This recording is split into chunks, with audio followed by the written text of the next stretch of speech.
Hey, good afternoon, everyone. It is Monday, about 3 o'clock. Been digesting today's price action here for just a little bit to make sure we give concrete advice. So here is new crop soybeans. I'm going to come back to that here in just a second, but I want to put it firmly in your mind. I want you to kind of cement this picture to your mind as we walk through this video, okay? So here's the ascending wedge that we've been working.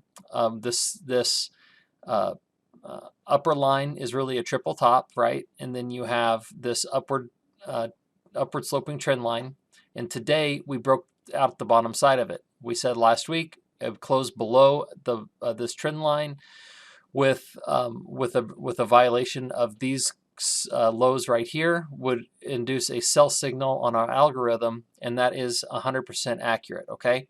And what it is really showing is that the risk tolerance is now unacceptable relative to this move down here, which would forecast down to the $12 range or potentially even to some lower levels. Now, why would the market choose to do that? Well, take any number of reasons, right? We've gone through those a lot, whether it's too much corn, whether it's rain in Brazil or whatever. But the bottom line is there is downward risk here, and there's more risk in the market tonight than there was last night. I want to be clear about that.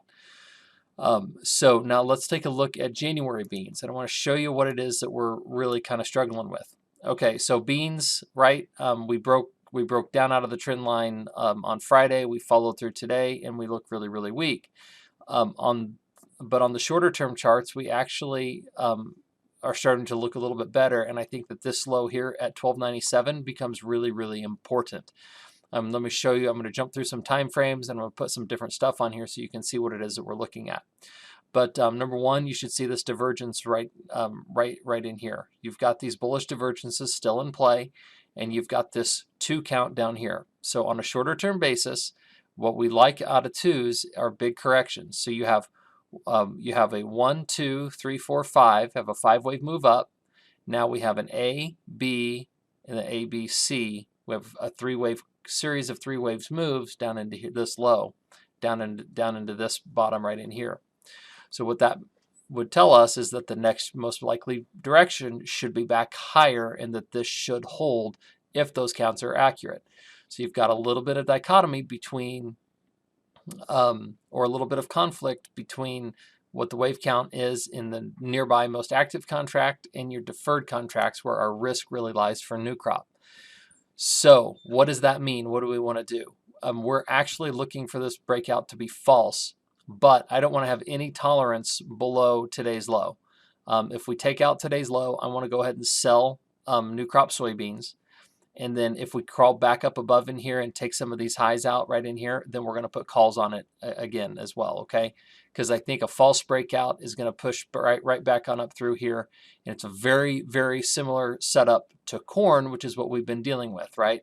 If you've been paying attention to our corn setup, we're working from the lower angle of the chart. We're working through a sideways wedge from down here.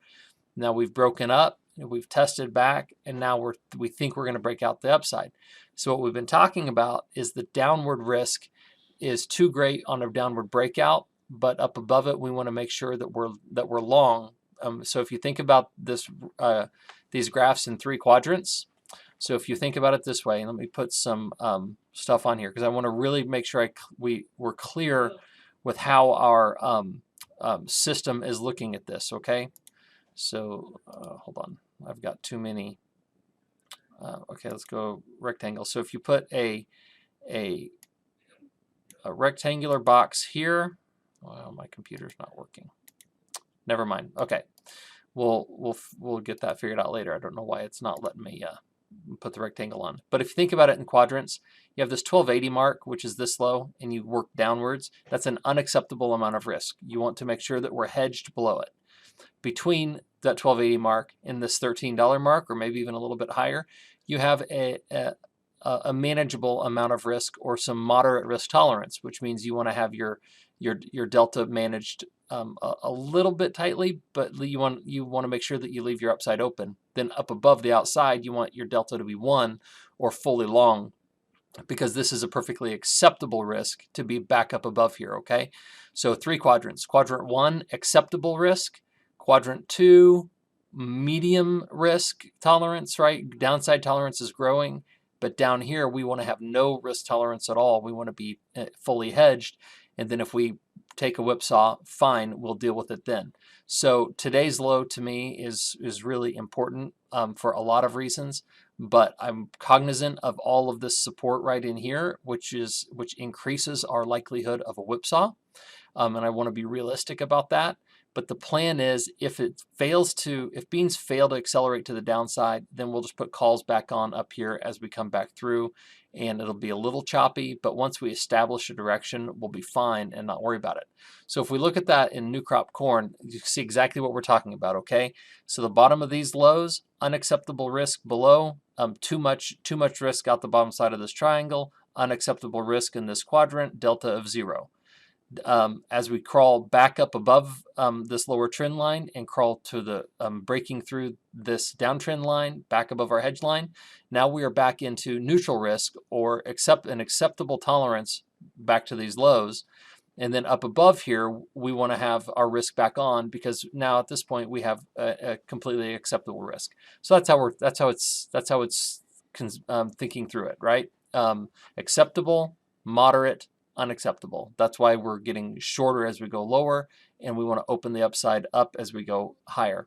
So from a risk tolerance, corn, we're perfectly fine. Long calls, short futures. We're waiting for the market to figure out what it wants to do, and once it establishes that direction, we go with it. It works higher, we sell puts. If it works lower, we buy back, we sell the calls and hold our short futures. Either way, our risk is managed and our upside's open. We're happy with that analysis. All right, wheat. What does wheat look like? Well, wheat has now crawled back up above into the acceptable risk category, and once we get all the way back up in here, we want that delta back to 1, because the upside seems to be opening up.